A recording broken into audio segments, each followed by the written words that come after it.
Hello, you beautiful souls. Merry Christmas, happy holidays. We are here for a quick little Christmas haul. I'm going to show you guys everything that I've gotten so far. It is Christmas morning. I just got back from the gym, did a little rehab for my chest, my ribs, my back, my neck post-accident. If you did not hear about my accident, I'll link a video here so that you guys can go watch. I also want to read an excerpt from a book that I am rereading for the third time. And it's called Everything is Here for You, or Everything is Here to Help You by Matt Kahn. Love him. Love the colors of this book too, but I've read this multiple times.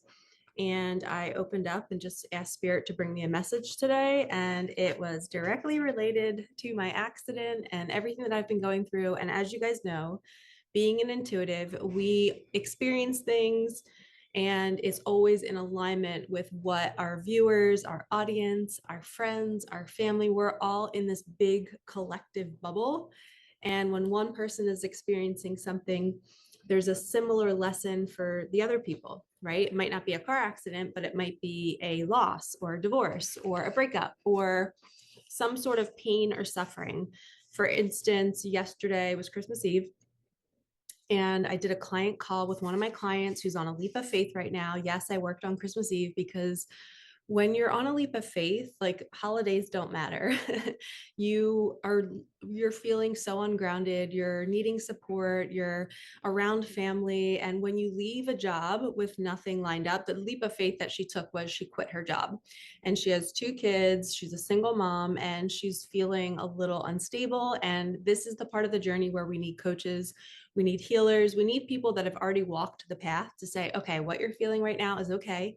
You don't need to go run and get another job. We're going to sit in the unknown and trust that our next steps will come. So she was, hurting a little bit this past week. Her mind was getting the best of her. So we did a session. And then right before my session, so it was already an energy of a little bit of, not feeling calm. And so it was a little bit of chaos for her. It was chaos for me with my accident this whole month. I just have not been myself. And when I read this page in this book that I'm going to read to you guys, it's all going to click into place of why it takes so long to recover from, a 30-second incident. Sometimes when these incidents have a large impact or jolt to the nervous system, it takes a longer time to integrate and to heal.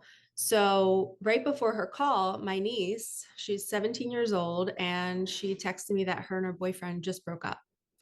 So it was the night before Christmas Eve. They were exchanging gifts. And like you guys know that breakups at that age, it feels like you're dying. It feels like your life is over. So that's like an example of what I was saying. Like we're in a collective bubble.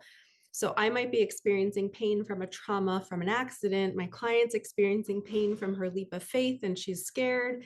And my niece is experiencing a breakup. So we're all feeling unsettled. And it's just so important to recognize it about yourself and not feed too much into the ego and the stories that the ego is telling you. And to also have fun. Like, even though it is the holidays and even though you're going through something difficult, like set aside time for fun. Don't let your ego convince you that you have to be worried the whole time or that you have to be in pain or that you have to be in your grief. From my experience with losing my daughter, I've experienced many, many holidays where I watched myself stay in suffering longer than I needed to. I've watched myself honor my grief and it would dissolve within 2 hours so that I could still function at the event and I could still smile and feel good. And then other years, I just wouldn't go anywhere and I would cocoon because I was honoring it. I knew what I needed. But there were some holidays looking back where I'm like, man, I let my grief get the best of me. And it was my ego feeling sorry for itself and telling me like, oh, you don't want to be around people. Everybody's asking you to take their family photos. Christmas morning, all of my siblings, we have a group chat and they're all posting pictures of their kids opening gifts. And then I'm the only one that's single with no kids. And it breaks my heart every time because I'm like, I want to be able to share my kids one day. Like, what does it feel like to have a family and to be able to share it with your siblings and your kids can have aunts and uncles? Like, I don't know that feeling. And it's my ego loves that story and it loves to say, well, Michelle, this is so sad. And you should just stay home all day and be sad about it. So I've learned the little tricks of my ego, and that's what this is here for. You know, all of these situations are showing you more of what you're not. You are not the mind. You are not the ego. You are not the story. You're a beautiful soul that's here to experience these things. And we have to ride the wave of the body experiencing it and purging it and releasing it, and then moving into the higher perspective to honor the body. And then when we see the body's done crying, we're like, okay, now it's time to go play. Now it's time to go have fun. So I love teaching that on my channel. I love teaching you all to balance your emotions, to be regulated. I feel like I'm the most regulated Michelle that I've ever been, and it's not in competition with anybody else. It's just my level of awareness that grows each year. I become more balanced. And yes, more balanced does not mean you cry less. It actually means you learn to cry more often in shorter doses because you're allowing the body to do what it needs to do. Okay. So let's first start with my little haul of all of my favorite things that I got for Christmas. And then we'll pull that page and then I'll read it to you guys. So the first one is a weekend retreat. This is a beautiful scent. I love it so much. Here's what the bottle looks like. It's delicioso. It is so delish. Oh, I love it.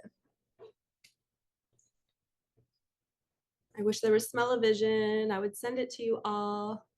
This is from Francesca's. If anybody is local, I'm not sure if, I'm pretty sure it's maybe just a New Jersey shop, but I could be wrong. But that's from Francesca's.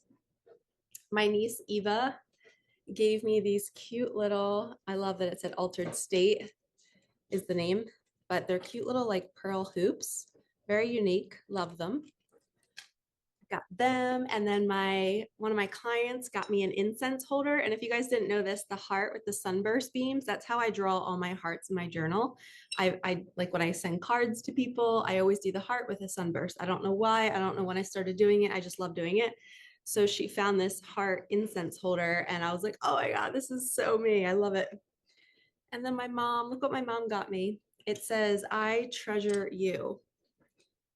Isn't that beautiful? It's a little like, I can use it for my crystals. I can use it for my jewelry, but it's a beautiful, I just love it so much. I'm probably going to keep it out in my living room because I love the light, the reflection of the light. My mom also got me, or I should say Santa, got me these awesome socks. They are so comfy on the inside. I love it. And it's super thick too. And I was just thinking I need like cute looking black and white socks for I don't have Uggs. They look like short Uggs, but I found a different brand. If you guys want, they're way more inexpensive and they're called, I think, something Cloud. I'll see if I can link it, but it's called something Cloud and they were like $50 and they look exactly like Uggs, but I think they're comfier. So hit them up. My mom also got me these. They're kind of like slippers. The tags are still on. Do you see how cute? Like they wrap around your ankle. And I was just saying that when I wear my Uggs out quickly to go start my car, to do whatever, take the trash out, I don't want to bring dirt in my house, but I still want the feel like I'm wearing Uggs around the house. So these are perfect. They're a little grippy so I don't slip on the floor. Although your girl loves to slide on the floor. If you guys lived with me, I would always be dancing and sliding everywhere. Oh my gosh, this is the cutest matching set that my mom got me. Look how cute. Little workout clothes. I love this color blue. So we have this. It's like to touch it, if you guys could feel it, it is so silky. And then we have matching yoga pants. I love the seams and there's little pockets on the side. I don't really use the pockets because I do not believe we should put our phones anywhere near our bodies. But even if it's just for a quick little, like sometimes I like to write my workouts on a little Post-it note and I'll stick it in my pockets, unless I do it on my phone, but these are super cute. And she got me the sweetest jacket. I forgot to bring it out here. I'm like an old lady, you guys. I feel like I've always been like an 80-year-old woman in my body.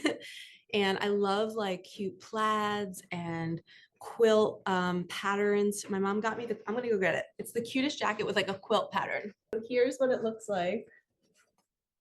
How cute is this? And look at the side. Cute for the little booty to hang out. I love the colors.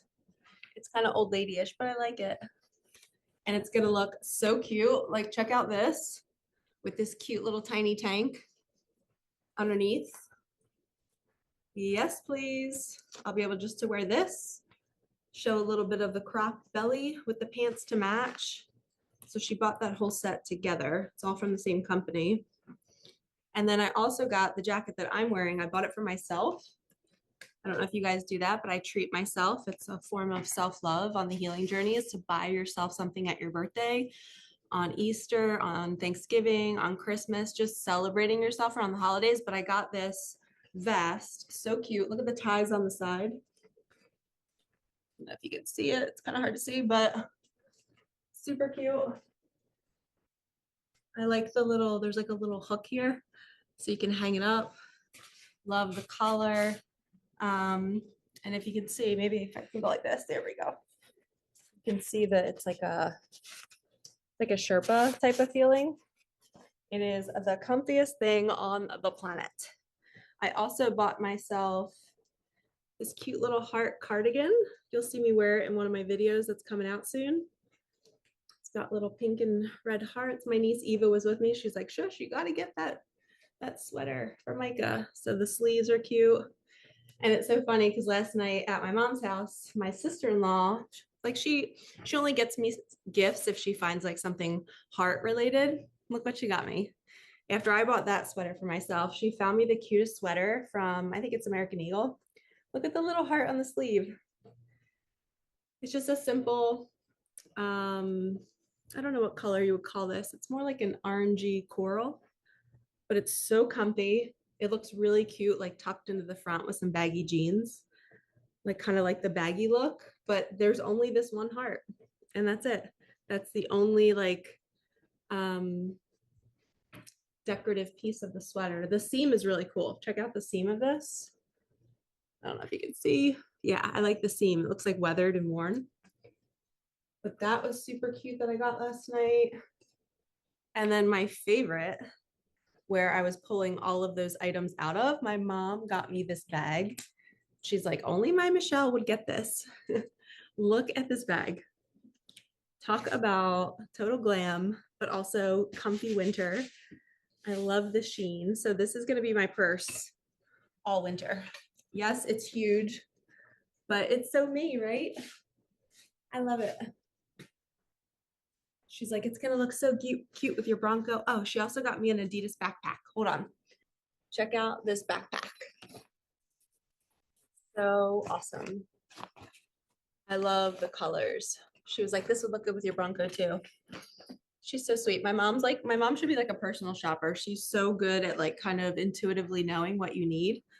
Like the socks she got me, I literally was manifesting it. But this bag, I mean, this is the showstopper. She's taking the cake.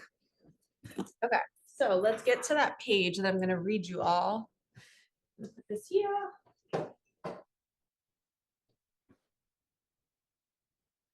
Get to the most important part, the spiritual lesson that we all need to hear.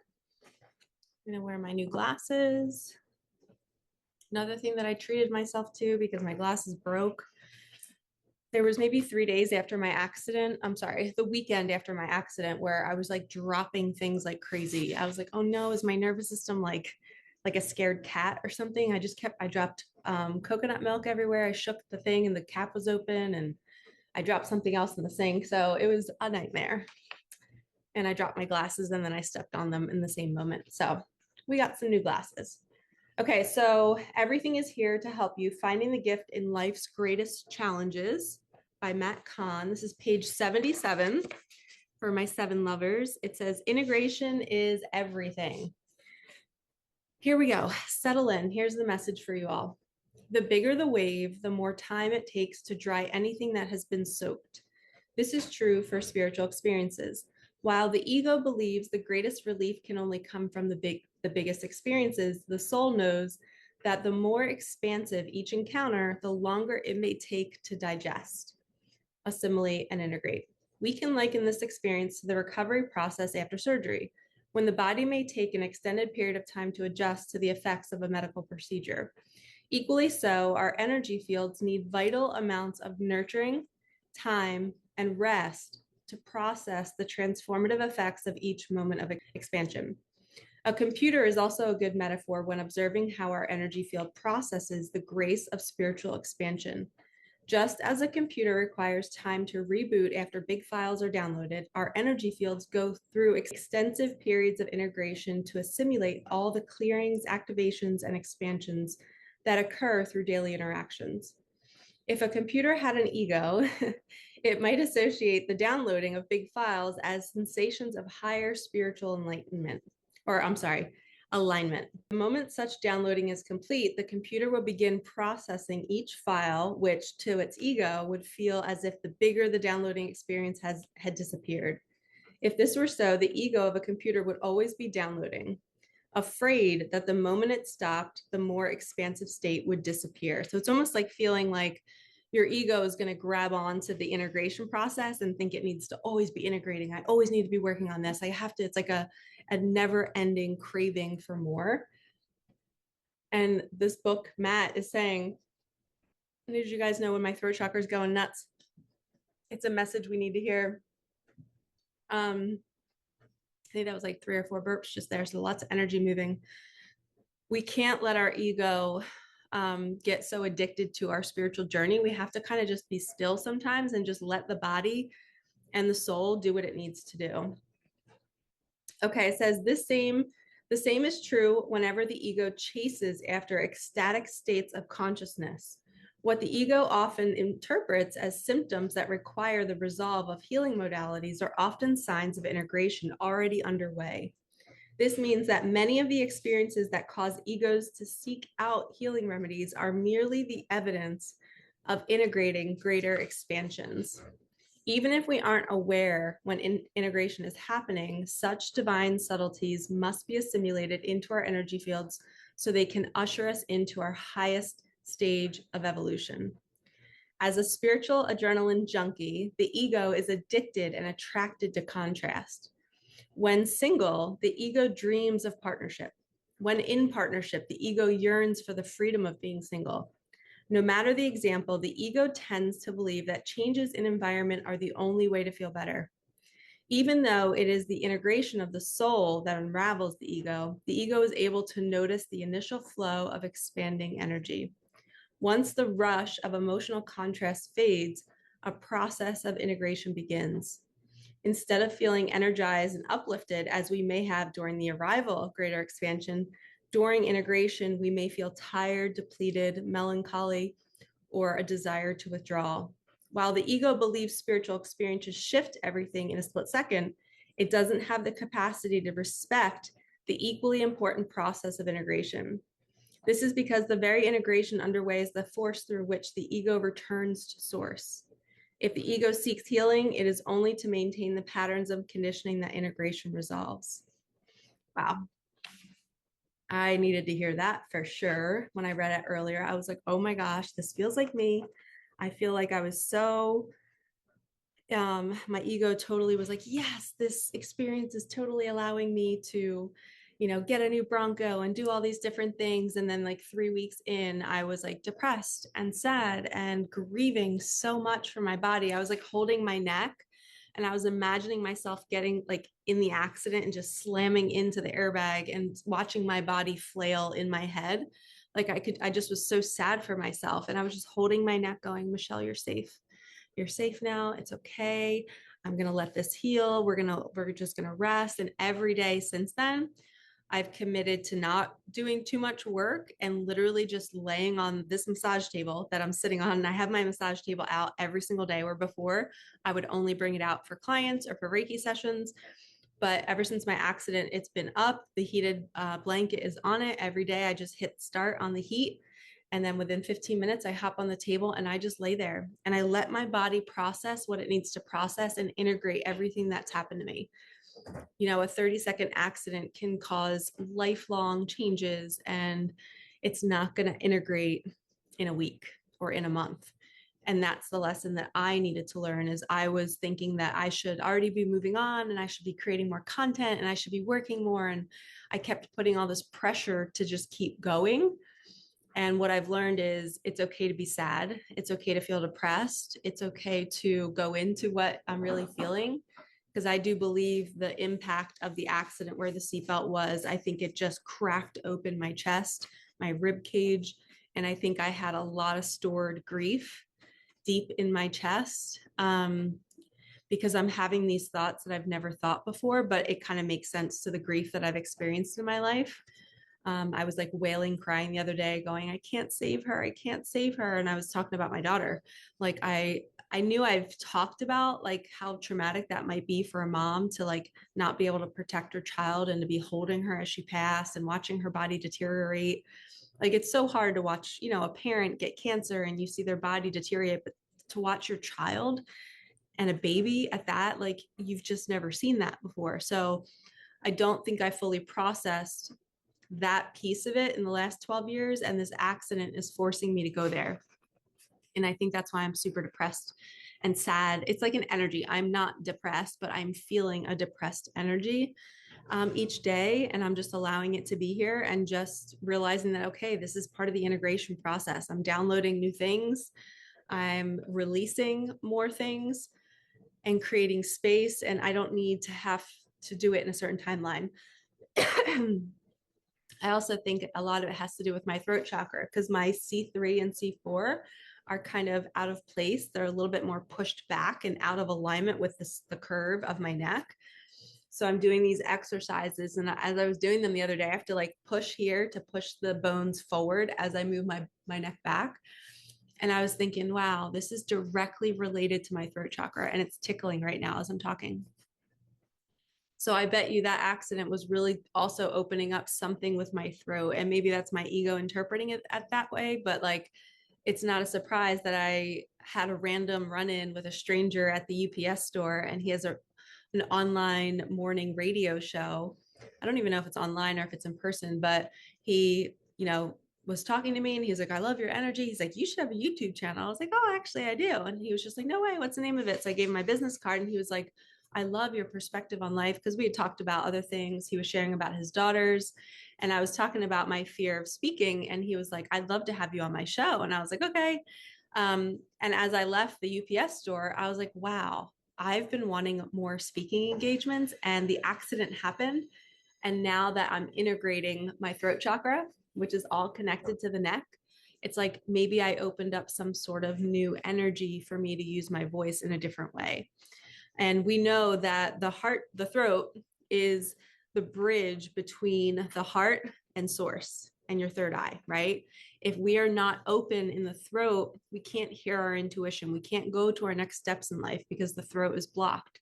It's the chimney to the heart. And we have to make sure the chimney is clear.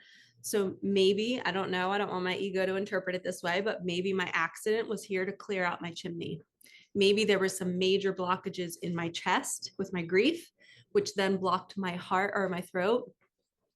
And maybe there was this like me not fully stepping into my mission because the grief was blocking me and it wasn't allowing me to hear my next steps. Maybe it wasn't allowing me to fully channel what I need to be channeling at this point on my mission. So there's so many different ways we can interpret chaos. And this book is amazing for teaching you to not let your ego kind of take you too far down the wrong path of overanalyzing or telling you you should be over this by now, or we have to move on.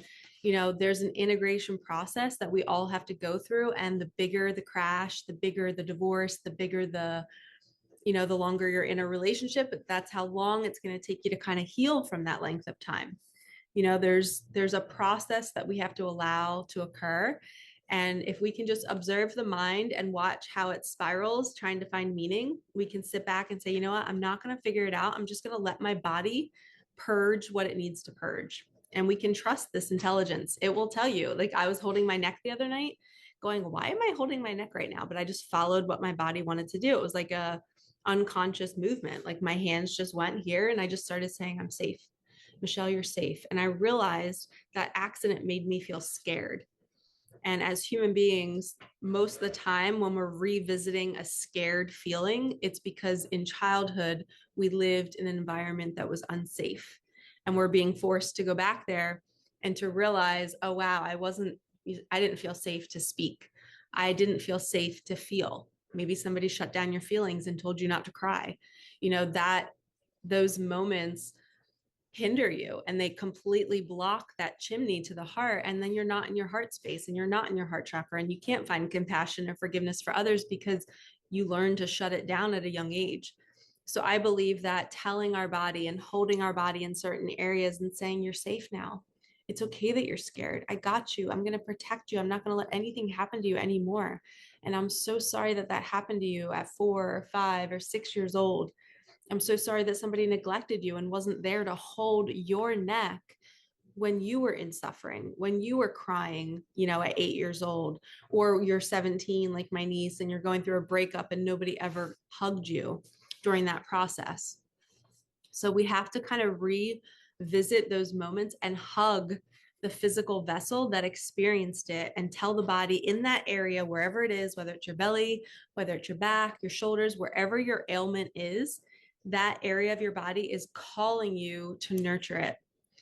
And it's so important to speak to that part of the body, to speak to the emotion that's being held there. And you say, I release you. I was tapping my chest the other day. Sorry, the table's probably going to shake, but I was just laying on here, tapping, going, I release all grief. It is safe to go now. I no longer hold you. It is safe to go now. And I just kept saying it over and over and over again. And I just sobbed, and it felt so good when I was done. My chest actually felt lighter. So don't be scared to go into your healing, because that's the first sign that the integration process has begun. And you're going to keep being guided on what to do. And don't forget to have fun. Me sharing my little haul, like that's my joy. It's Christmas. We want to have fun. We want to enjoy it. But I don't want to negate anybody that's feeling sad this Christmas or feeling emotion during any holiday. You can have both. I have learned through 12 years of grief with the loss of my daughter that you can have both. You can be sad in the morning and be happy in the afternoon. You can then be sad again in the evening and then be happy before you go to bed. It's a wave, right? There's these different waves that come in, and when the tide goes out, the new wave that comes in might be different. And your job is to be the ocean and to not get overtaken by a tiny little wave that seems really big, but you're the ocean, you're the observer, you're the bigger version of the wave. It's a part of you, but it's not running you. Okay. Just like you're the sky and the weather is just your emotions. You're just observing it, letting it flow through like a storm, but you're just going to be there with it. Okay. And then when the sun comes out, you're allowed to go dance and play. You're not going to stay inside and say, well, it was storming this morning, so I'm trapped inside for the rest of the day. No, let yourself go out. Your ego will tell you you're not allowed to play after a storm, and you're allowed to. So I'm sending you so much love. Like, comment, subscribe, hit that bell. If you need help navigating your journey, I'm opening up my coaching program this January. I'm taking 10 women with me. We are going to co-create our dream lives, and we're going to do it with this integration. We're going to see why chaos is happening in your life. We're going to see why your life is totally expanding in so many different ways, and we're going to help you elevate. We're going to help you go further and not sabotage it, right? Our fear is what we need to follow, but it can also sabotage us. So we're going to do limiting beliefs. We're going to do co-creation. We're going to do healing. We're going to do trauma work, inner child work. We're going to do everything in these 6 weeks. And I'm going to give you my 20-step process so that you guys can have that for the rest of your life, so that you know how to navigate these situations. You know how to release the mind and become the sky and become the observer of the storms and not feed into it. Because if you feed into it too long, you're going to slow down your process because you're staying in the suffering. Yes, there's pain, but suffering is only caused by the mind making a story about the pain. Okay. And I've had 12 years of experience with that, and I'm still learning and still growing, but I have so much in my 42 years of life that I can offer to you guys. So when you're paying to work with me, you're not just paying for that 60 minutes you're with me or the 6 weeks that you're with me. You're paying for 42 years of lessons and teachings and courses. I took a fear course. I've worked with mentors for 7 or 8 years. What you're paying for is all of that I've gathered in here and in here. And then I'm handing it to you. Like, I've already done the work for you. So it's a very condensed, quick and easy way to get a ton of lessons that you can take with you to elevate and enhance your life. So I'm sending you so much love. Thank you for being here. Thanks for letting me share my haul and my joy and my happiness through my pain, through my suffering. And I wish you all so much love and healing and joy and peace. And please do something kind for yourself. Buy yourself some gifts this Christmas. Do it for maybe New Year's if you didn't for Christmas. But go treat yourself to a massage, to a pedicure, to a manicure, whatever lights your heart on fire. But do it for you. Lovies, I will see you in the next one. Peace out.